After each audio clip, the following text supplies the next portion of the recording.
Entonces, ella decidió el día de hacer su eutanasia. Además porque había otra circunstancia que para ella también considero que era una pérdida personal enorme. Más o menos 15 o 20 días después de que le hice la eutanasia, le iban a amputar los 2 pies.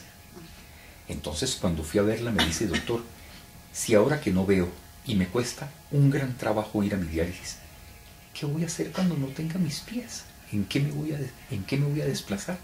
¿Quién me va a llevar a mi diálisis? ¿Cierto? Los hijos trataron hasta donde podían de ayudarlo. Ella muy posiblemente habría podido conseguir que su misma EPS le financiara la forma de llevarla a sus diálisis. Pero me decía además ella que ni siquiera le habían ofrecido trasplantarle un riñón porque sabían que le iba a perder por su misma diabetes. Entonces, el día que yo llegué a su eutanasia, llegué a la hora que ella me dijo. Sin embargo, cuando llegué me dijo: doctor, espéreme un minutico que estoy esperando a una amiga que me viene a acompañar. De pronto timbraron y entró una señora. Entonces ella me dijo: doctor, espéreme un segundito que quiero hablar con mi amiga. Se encerró en su cuarto. Cuando ya salieron y entré a hacer su procedimiento, me quedé muy sorprendido porque ella, que era una mujer muy pobre, se hizo maquillar de su amiga, se hizo colocar sus mejores aretes, se puso su mejor ropa y me dice: ahora sí puede proceder, doctor. Esto me conmovió profundamente porque me mostró cuánto esta persona apreciaba su vida y, a pesar de tener un gran aprecio por su propia vida, tuvo el valor de decirme: no puedo seguir dependiendo de aquí en adelante. Y así, con sus mejores ganas, le hice su eutanasia. Eso fue absolutamente conmovedor.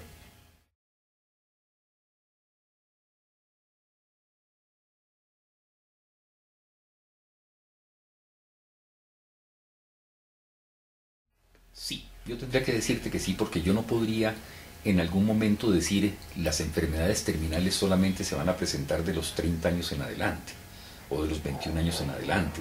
O sea, yo no podría aceptar como un criterio como médico que una enfermedad terminal no se pueda presentar en una edad en que una criatura no va a tener, lógicamente, suficientes criterios para decidir terminar con su vida, pero que uno entiende que es dependiente de unos padres que lo aman, ¿cierto?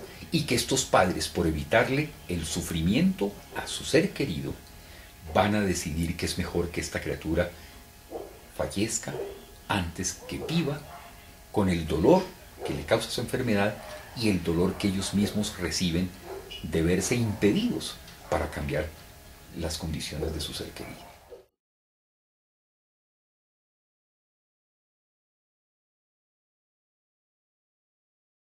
Para mí todo se reduce a algo que en realidad termina siendo muy sencillo.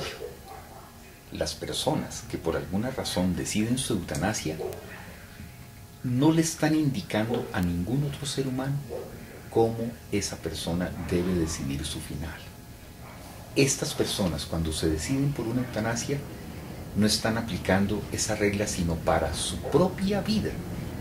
Y creo que, siendo la vida un derecho inalienable, no le tiene por qué pertenecer ni a la familia, ni al Estado, ni a nadie diferente del paciente la decisión sobre cómo esa persona desea que sea ese final. Y eso acoge a todas las filosofías, credos religiosos que tú quieras. ¿Por qué? Porque si un cristiano decide esperar su muerte con los dolores que pueden sobrevenirle por su enfermedad, está en el derecho de hacerlo. Si un islámico que cree que matando americanos va a ir más cerca de Dios y se sacrifica, se coloca una bomba y va y mata quién sabe cuántas personas, y cree que con ello ese decidió, desafortunadamente, no solamente por su vida, decidió por la vida de muchas personas inocentes, pero también decidió al fin y al cabo sobre su vida. Pero dentro de esos estamos los demás, los que creemos que nacimos para ser felices y que no podemos entender que para llegar al final de nuestras vidas tengamos que pasar por un medio donde vamos a sufrir hasta que llegue el momento en que naturalmente se produzca la defunción. Entonces también tenemos el derecho a adelantar ese momento de fallecer porque no queremos ni el sufrimiento de nosotros, ni el sufrimiento de los seres que nos aman.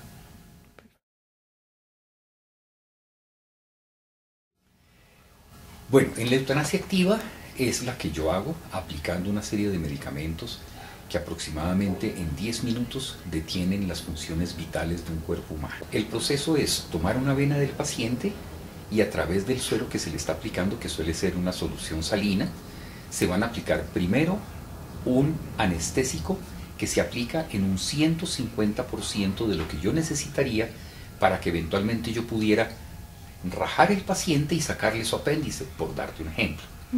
Una vez que él tiene esa anestesia tan profunda, donde sé yo que ya no va a sentir absolutamente ningún dolor, le voy a aplicar otro medicamento que apenas llega al corazón, no le produce un infarto, no le produce nada traumático, simplemente relaja el corazón no se sigue contrayendo y el organismo de esta persona empieza a consumir el oxígeno que ya estaba dentro de su sangre. Una vez que se consume este oxígeno, en un lapso que es más o menos de unos 2 minutos y medio, cesa el funcionamiento del diafragma, que es el que se encarga de llevar el aire a los pulmones. Entonces, no habiendo sangre que llegue a los pulmones y no habiendo movimientos en el diafragma que hagan que la sangre se oxigene, desde ese momento se inicia un proceso que llamamos el proceso del fallecimiento, de la muerte. Y ese proceso es muy rápido, no tiene absolutamente ningún dolor para el paciente que lo experimente, ¿cierto?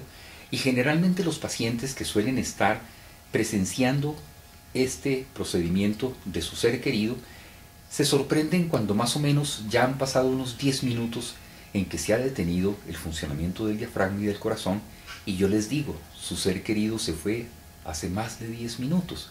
Te miran sorprendidos porque ellos creen que el paciente solamente está dormitando, y no, está en un sueño del cual ya no se podrá despertar.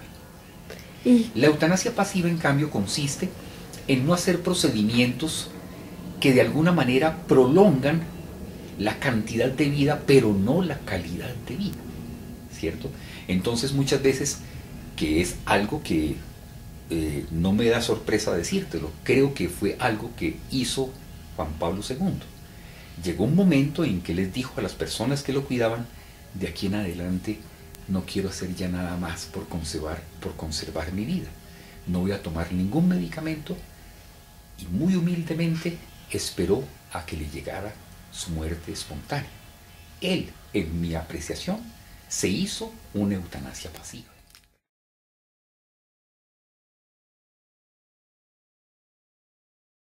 Yo digo que el decidir llegar a un momento en que uno empieza a plantearse para sí mismo la necesidad de su muerte tiene que ver con la dignidad. Y eso es lo más importante. Todos nacemos y vamos creciendo en edad, dignidad y gobierno, como dicen, ¿cierto?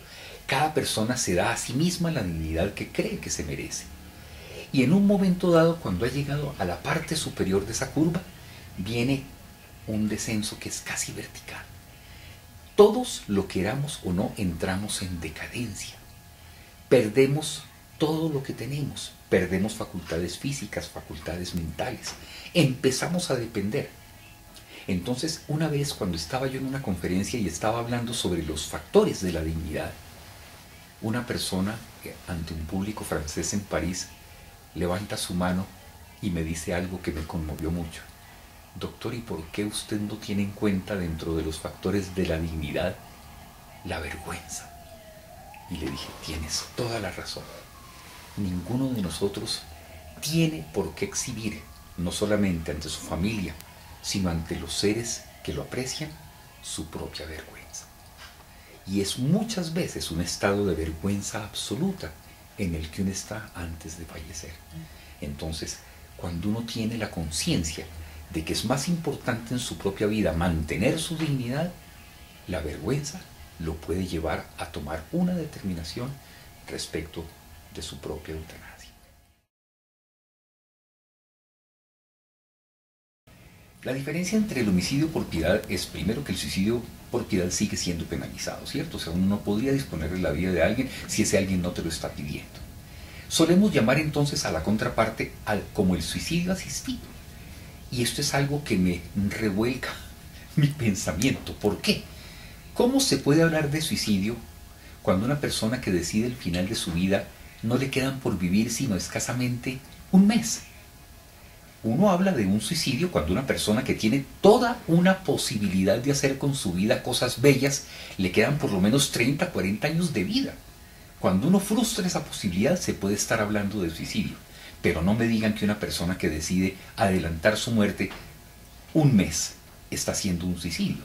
Y a eso le añadimos el asistido. Con eso no solamente ubicamos como un reo al paciente que lo decide, sino al médico que le ayuda a satisfacer esa voluntad. Entonces la propuesta mía es que cambiemos la frase de suicidio asistido por una frase que yo he ideado y que se llama culminación voluntaria. Busca en un diccionario qué significa la palabra culminación. Y la palabra culminación viene de algo astronómico, que es contemplar un ser extraterrestre, un objeto del cielo, cuando está en la parte más alta y en la parte más brillante de su posibilidad, de su órbita. Y de ahí empieza a descender. Entonces, la culminación es llegar a ese punto vital, desde donde en los seres humanos empezamos la decadencia.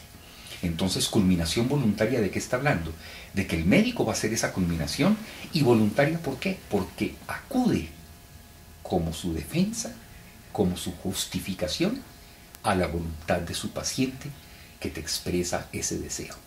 No deseo vivir más, porque no nací sino para ser feliz, y si mi muerte está llena de dolor, no quiero esa muerte llena de dolor.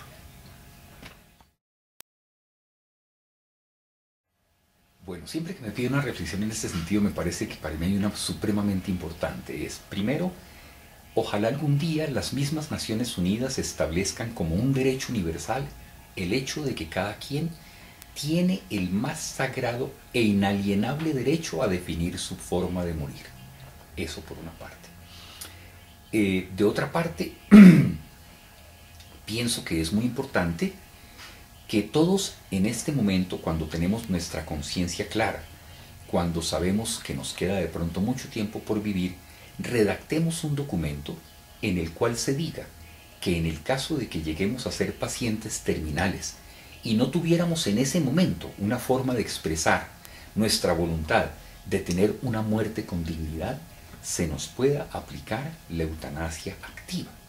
Entonces todos desde ahora deberíamos tener ese documento que permita que no haya ninguno de nuestros familiares que tome una decisión por nosotros, sino que se siga la voluntad que nosotros mismos tenemos respecto de nuestra propia dignidad. Además, la parte de pronto más bella para mí es que entendamos que cuando sabemos que un día tenemos que morir, no se imaginan cómo es de bello vivir. Lo mejor que nos puede haber sucedido a todos dentro de cualquier creencia filosófica, moral, religiosa que tú creas. No hay cosa mejor que vivir. Y entonces cuando uno ya vive sin calidad su vida, ¿para qué la conserva? Bien lo dijo Nietzsche. Hay que saber morir con orgullo cuando ya no se puede vivir con orgullo. O sea, la eutanasia no se la puede considerar como que nosotros ayudamos a un paciente a suicidarse. La eutanasia tiene que ser justamente el tomar la decisión de un paciente y ayudarlo a que tenga no un proceso de suicidio que él pueda sentir, sino que el médico es quien asume el llevar ese cuerpo a su final definitivo.